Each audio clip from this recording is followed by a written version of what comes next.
Vídeo número 3, la expresión verbal. Yo sé que generalmente se habla de la expresión oral, pero en ese caso yo pienso más bien en sexo oral o se toma una pastilla por vía oral, pero no es la expresión verbal. ¿Cuál es la diferencia? Hay tres tipos de expresiones. Una es la expresión corporal. La segunda es la expresión verbal. A través de verbos, de palabras, transmitimos ideas. Y la tercera es la expresión por escrito. Entonces tenemos expresión corporal, expresión verbal y expresión por escrito. Distinguimos tres tipos de textos verbales: la poesía, eh, la prosa y textos dramáticos. Cada uno de estos tres géneros, poesía y prosa y texto dramático, necesita un cierto tipo de expresión a través de la voz. Lo más difícil, obviamente, es leer o declamar poesía. Poesía tiene ritmo, tiene música, tiene melodía. No todas las voces ni todos los que hablan poesía tienen estas cualidades para poesía. Pueden ser buenos para leer textos dramáticos o prosa, pero para poesía no es tan difícil, tan fácil. Distinguimos dos tipos de poesía. La poesía rimada, para muchos es lo más conocido, y además durante siglos y siglos se ha utilizado poesía rimada, que contiene dos elementos: la última palabra o la última sílaba de una línea suena más o menos igual a una línea siguiente. Y luego la métrica, un cierto ritmo dentro de cada línea. Entonces es la rima al final y la métrica dentro de una frase.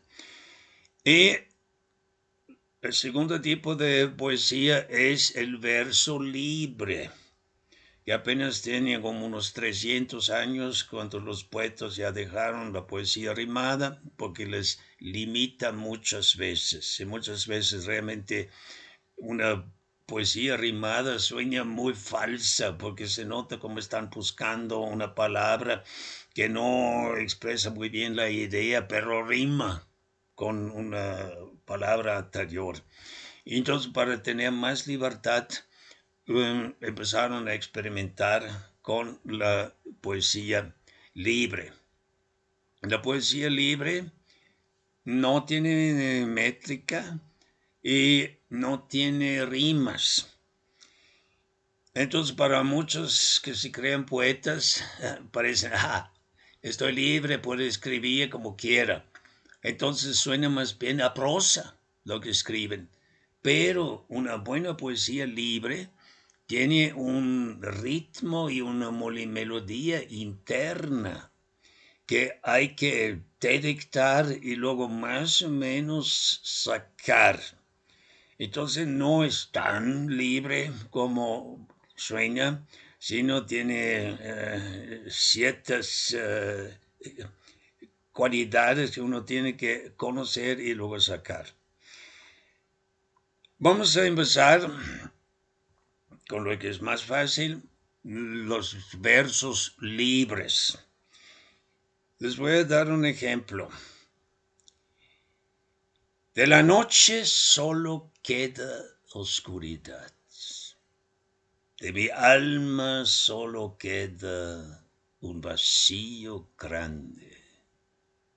De mi vida no queda ya nada. La penumbra se lo llevó todo. Entonces tenemos 3 veces queda. De la noche solo queda oscuridad. De mi alma solo queda un vacío grande. De mi vida no queda ya nada. La penumbra se lo llevó todo. Entonces tiene un cierto ritmo y una cierta melodía. O sea, no se debe leer como si fuera prosa. Seguimos. El día está nublado, cual madrugada fría. El tráfico amenazante, turbulento. El hecho de estar vivo me sustenta. Y la paz no la encuentro en casi nada. Vamos a otro tipo de verso libre, donde simplemente son pedazos que se juntan y es como una pintura impresionista, que son puntitas así, impresiones, y no son frases ya largas o completas. Entonces se dividen estas 4 líneas en 2 partes, siempre.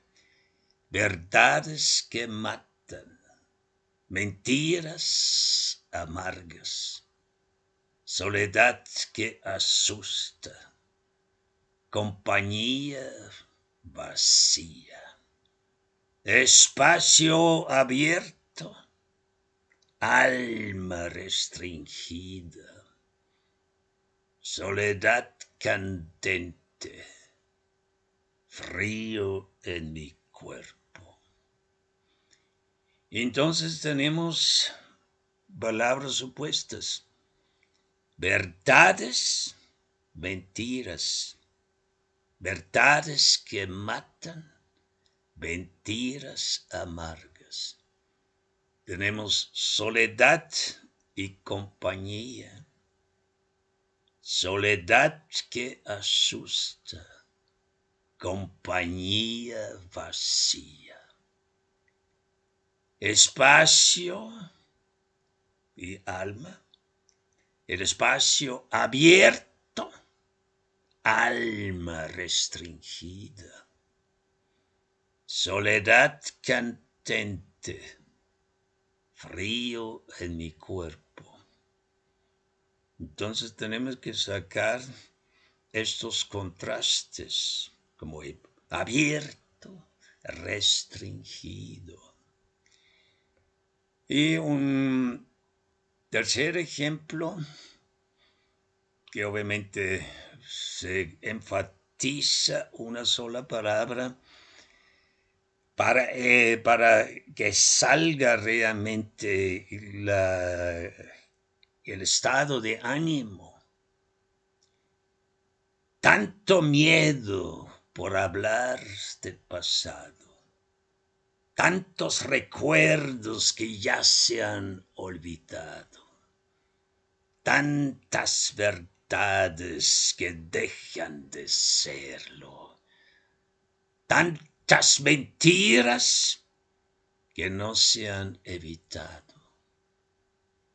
Entonces, en las últimas 2 líneas, tenemos otra vez ese contraste entre verdades y mentiras.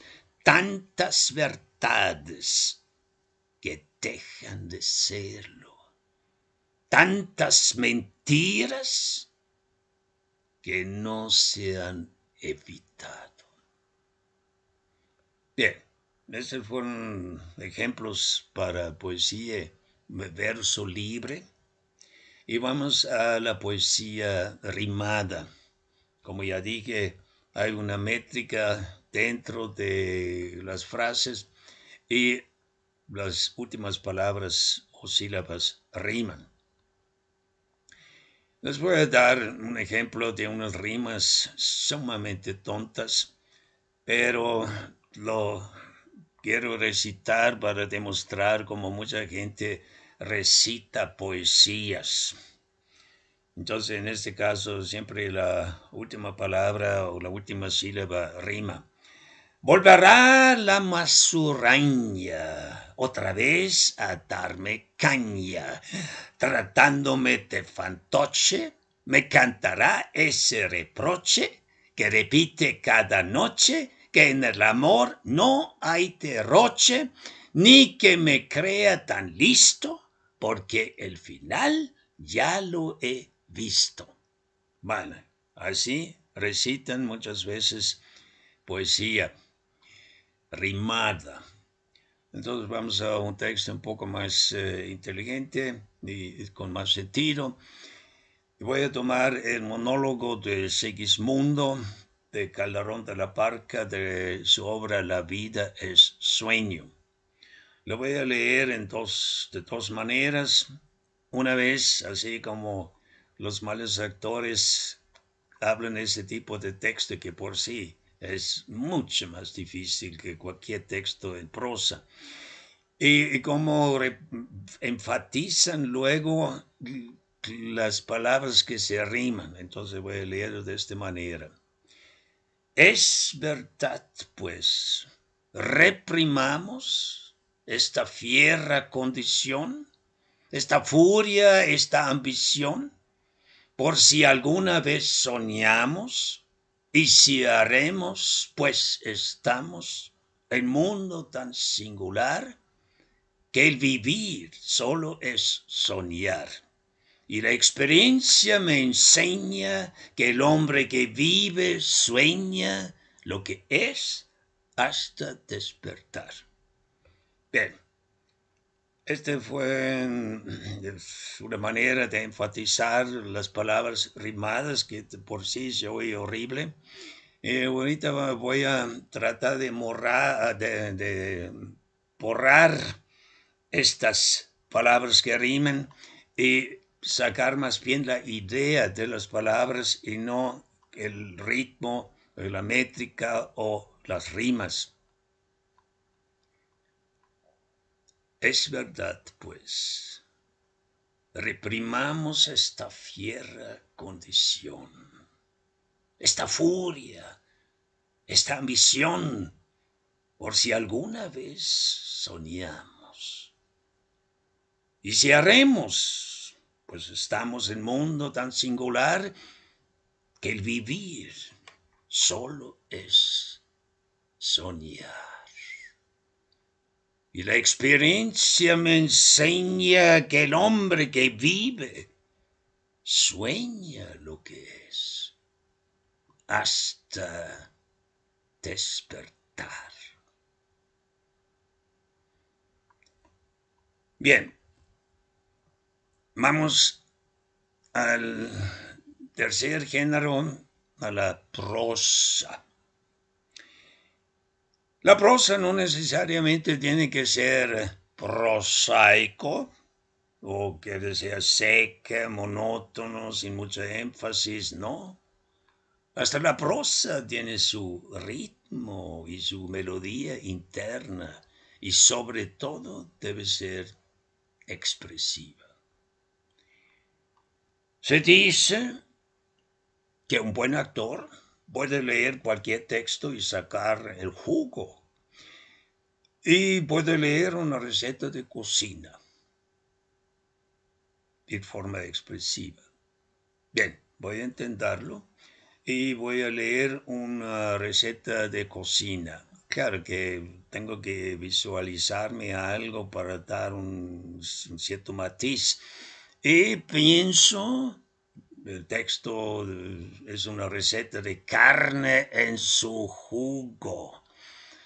Y para dar una cierta énfasis voy a pensar en los aztecas que se comían a los sacrificados como caníbales. posiblemente en mole. Bien, carne en su jugo. Corta finamente la carne en pedazos finos y luego en pequeños cubitos. Coloca la carne en un recipiente de vidrio. Mezcla la salsa de soya, el jugo de limón y la pimienta y agrega la carne. Deja marinar la carne durante unos minutos a fuego medio. Durante este tiempo la carne va a liberar sus jugos. Para servir, divide los frijoles calientes en tazones. Luego añade la carne con su caldo. Al final adorna la carne con cebolla picada junto con algunas gotas de zumo de limón. Bien, ya vamos a algo más serio.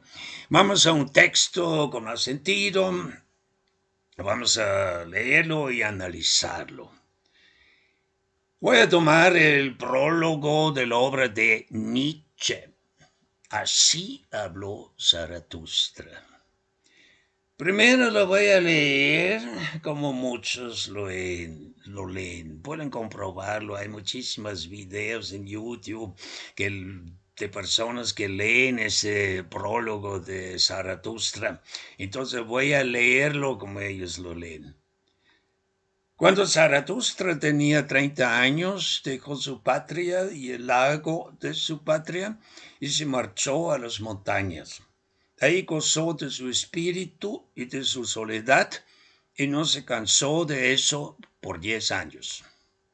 Bien, como ven, un solo ritmo, no enfatiza nada y sobre todo no se visualizan las imágenes que las palabras sugieren.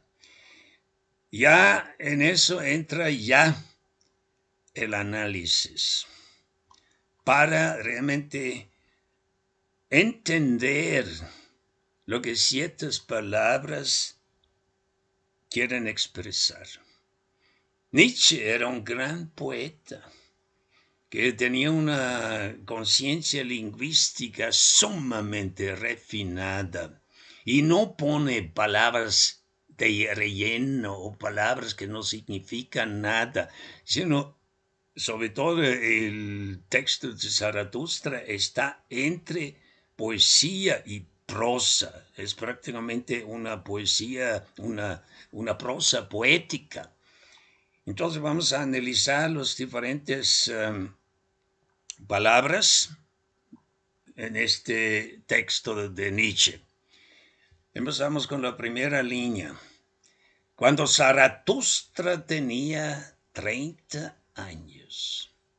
No es cuando Zaratustra tenía 30 años. ¿Por qué Nietzsche puso 30 años? Porque él conocía muy bien la Biblia, su padre era pastor y él empezó a estudiar también teología, entonces conocía muy bien la Biblia y hace referencia a Jesús. Jesús a los 30 años empezó a predicar. Entonces Zaratustra, cuando tenía 30 años, igual que Jesús, ¿qué hacía?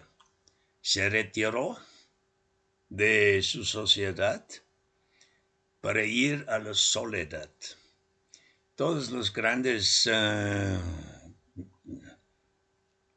fundadores de religión hacían eso.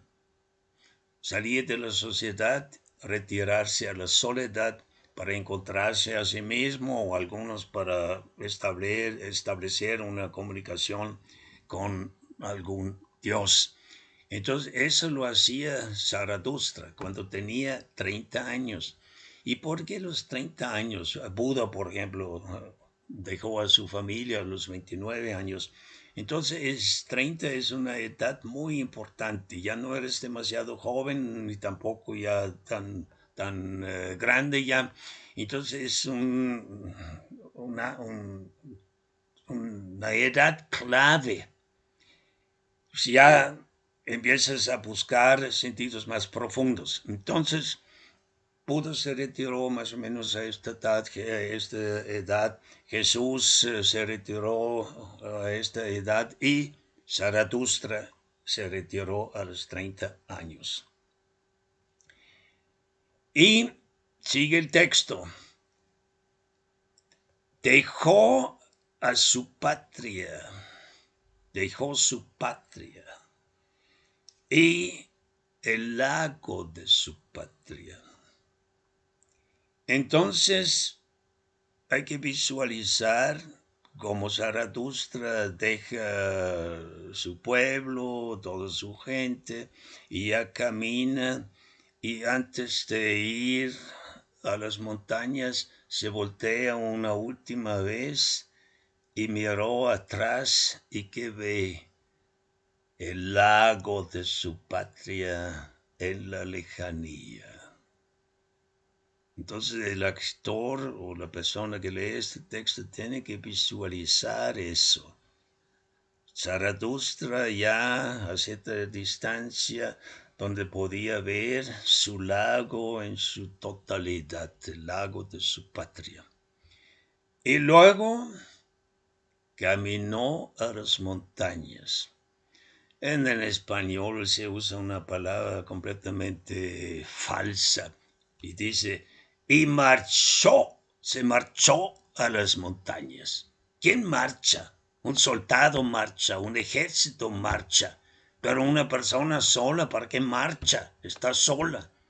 Entonces, la traducción correcta de la palabra alemana ging no es marchar, es caminó o andaba. Entonces, y caminó a las montañas. No era una caminata como de 5 minutos, sino obviamente para ir a las montañas pues necesitaba unas cuantas horas. Entonces necesitamos a través de la manera de hablar lentamente dar esta idea y caminó a las montañas. Es una larga caminata. No puedes decirle, y caminó a las montañas. Te da la impresión que era muy corta. Y caminó a las montañas. Y luego, ¿qué pasó? Nietzsche no nos da ningún detalle. Lo que hizo y cómo se lo hizo para sobrevivir en las montañas, qué comía, dónde tenía el agua. No le interesa a Nietzsche, sino nada más le interesa dos cosas. Ahí gozó de su espíritu y de su soledad. Entonces tenemos dos palabras claves, espíritu. En alemán es Geist, que decir mente. En español no tiene el contexto más amplio que es Geist, entonces me parece bien la traducción espíritu. Gozó de su espíritu. ¿Y en qué forma lo gozó? Obviamente meditando, mirando hacia adentro, gozando su espíritu, su mente. Y el otro elemento es la soledad.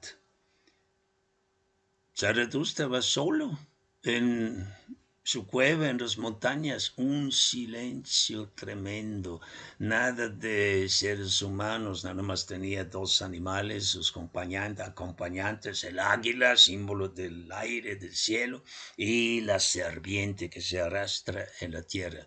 Sus dos animales estaban con él, pero ningún hombre. Entonces gozaba estas dos partes, su espíritu adentro y su soledad, un silencio tremendo. Esto es sumamente importante porque mucha gente, primero, no sabe nada de meditación, no sabe gozar su propio espíritu, porque no saben cómo mirar adentro. Cuando miro adentro no veo nada que debería ver, etc. O, todavía más grave, no aguantan la soledad, porque en la soledad tienes que enfrentarte a ti mismo. Y mucha gente tiene miedo hasta sí mismo, por eso siempre van a fiestas y distracciones externas, la televisión te distrae. Pero Zaratustra gozó de su espíritu y gozó de su soledad. ¿Y por cuánto tiempo? Y no se cansó de eso por 10 años. Entonces no puedes decir, y no se cansó de eso por 10 años. 10 años es un largo tiempo. Buda se retiró 6 años. Y Jesús 40 años en el desierto, pero en este caso Zaratustra 10 años. Y no se cansó de los 10 años. Pero después de 10 años dije, pues ya tengo suficiente sabiduría y hay que compartirla. Entonces vemos, hay que leer el texto muy bien, entender todas las palabras, visualizar la situación y luego hablar lentamente, en ese caso es un texto lento, para lectura lenta, para realmente tener tiempo para sacar todos los matices, los tonos, las imágenes. Entonces lo voy a leer otra vez y enfatizar en estas palabras claves de los que hemos hablado. Cuando Zaratustra tenía 30 años, dejó su patria y el lago de su patria y caminó a las montañas.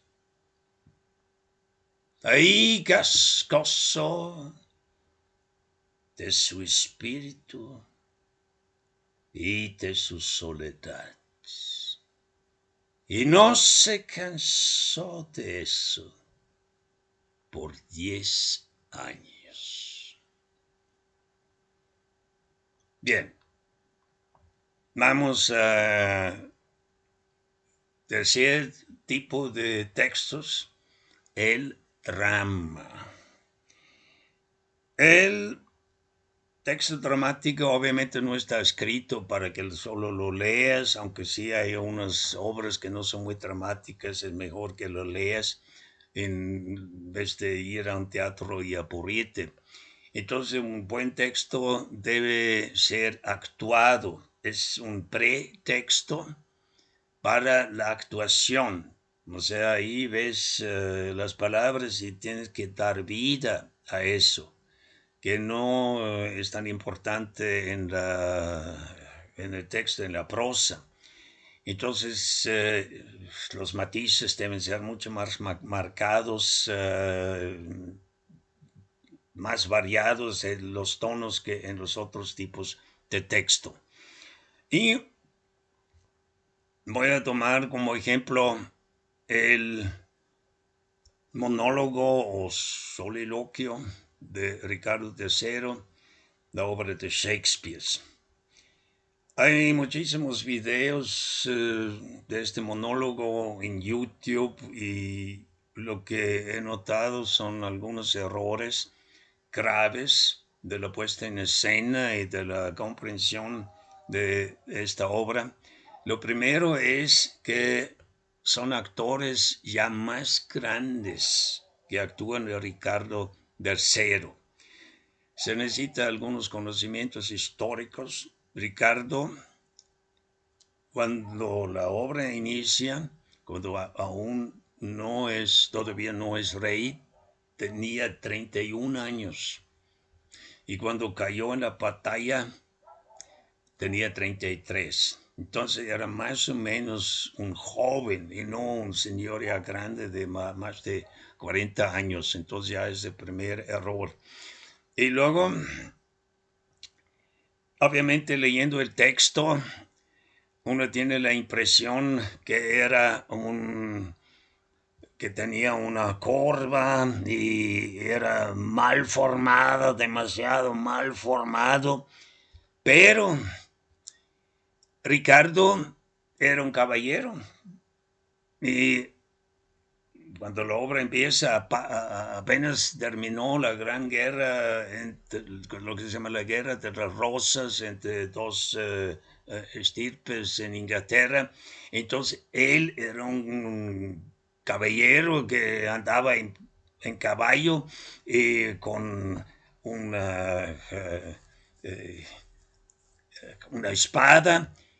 Si realmente era tan deforme, no podía fácilmente cabalgar ni puede luchar en una guerra. Entonces, no debemos tomar tan en cuenta al pie de la letra el texto de Shakespeare. Y también tampoco no es necesario. Y el tercer error es un soliloquio. Así empieza la obra con un soliloquio. ¿Qué es un soliloquio? Que el personaje habla consigo mismo. No hay nadie alrededor, él habla consigo mismo en voz alta para darse cuenta de ciertas ideas que trae en la cabeza. Pero ¿qué hacen los actores? Primero, sobreactúan. Y como se ve en esas películas, miran directamente en la cámara, como si hay una persona ahí y dice, tú dices, grábame. No, un solo loquio es para mí. O sea, no hay ni público, ni cámara, ni nada. Entonces hablo conmigo mismo y pretendo de que nadie me escucha y que no hay público. Y luego el otro es gritan demasiado en un solo eloquio. ¿Para qué grito? Si no hablo supuestamente para un público, sino hablo conmigo mismo. O sea, nada más me quiero escuchar a mí mismo, pero no tengo que gritar. Entonces son esos dos errores, mirando en la cámara o mirando al público como si estuviera un público presente, y el otro es el gritar. Pero ahorita voy a leer este texto de dos maneras, como los ejemplos anteriores. Una vez patético, o sea, con clichés y todo, y luego lo que es mi opinión, que es un cínico. El antecedente o la caracterización para Ricardo es como dije, ligeramente deforme, pero es joven, no es un viejo. Y por eso no tiene mucho éxito con las mujeres, no es necesario también porque más tarde se hace rey y tiene poder para conseguir mujeres. Y no le gusta por eso, porque no tiene éxito con las mujeres, no le gustan las fiestas, el tiempo de paz, le gusta más la guerra, que es más algo más masculino. Y como no tiene éxito con las mujeres, entonces decide ser un malvado, un villano. Su manera de hablar es oscura, siniestra, desarrolla sus ideas que determinan su conducta después. Y como muchos de los personajes de Shakespeare, pues claro, era Shakespeare mismo, tiene un manejo excelente de la palabra. Un actor bueno debe tener un manejo excelente de la palabra, un sentido lingüístico para poder jugar con las palabras.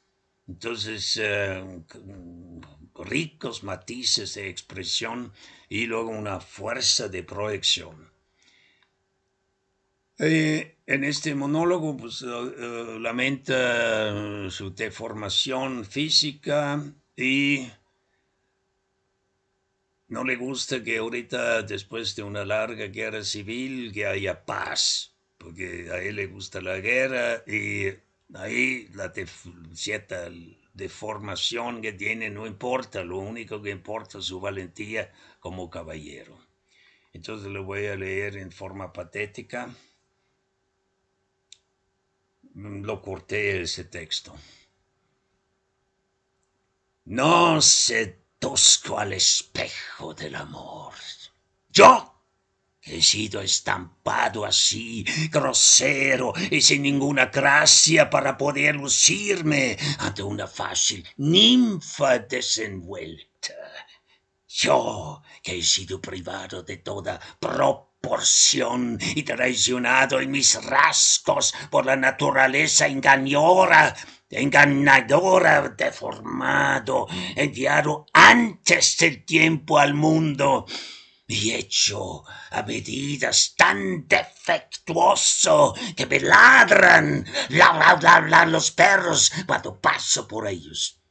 Yo, entonces, en este débil tiempo de paz, con nada me deleito para pasar el rato, excepto cuando miro mi sombra bajo el sol y reflexiono sobre mi deformidad. Ya que no puedo convertirme en amante para alegrar estos amables días.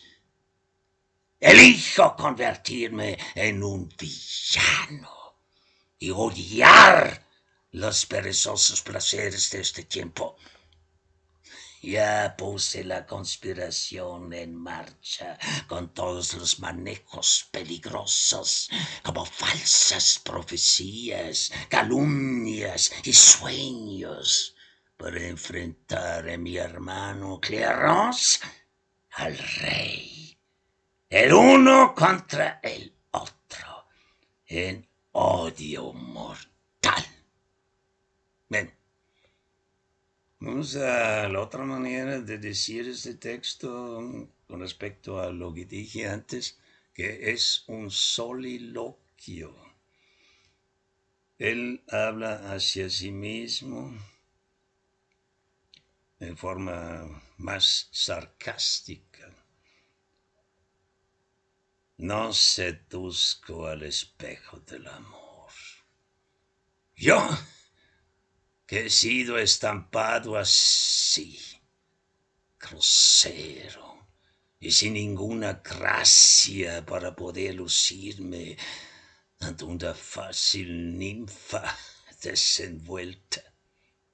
Yo, que he sido privado de toda proporción y traicionado en mis rasgos por la naturaleza engañadora, deformado, enviado antes de tiempo al mundo y hecho a medias tan defectuoso que me ladran los perros cuando paso por ellos.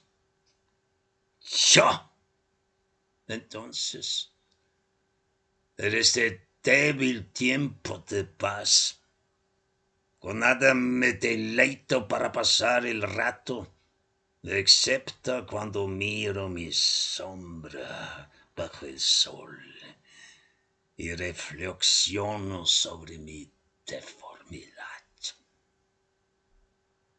Ya que no puedo convertirme en amante para alegrar esos amables días, elijo convertirme en un villano y odiar los perezosos placeres de este tiempo. Ya puse la conspiración en marcha con todos los manejos peligrosos, como falsas profecías, calumnias y sueños, para enfrentar a mi hermano Clarence, al rey, el uno contra el otro, en odio mortal.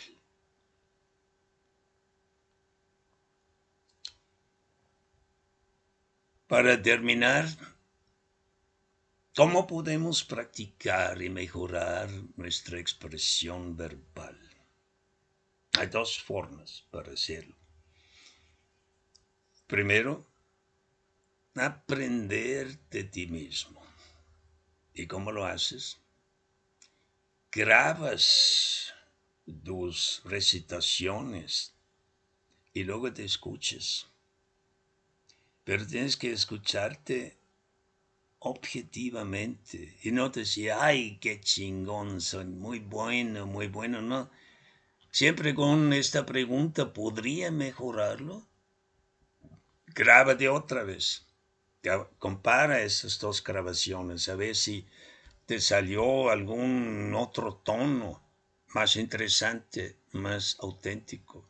Entonces, aprenderte a ti mismo, escucharte, grabarte a ti mismo.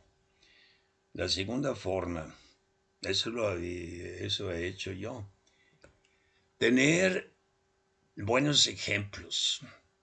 Entonces, ves, en YouTube hay muchos ejemplos y escucha y ve a buenos actores, hasta de malos actores se puede aprender, y luego busca el mismo texto y trata de copiar a este actor que tú consideres que es bueno, trata de llegar a su nivel.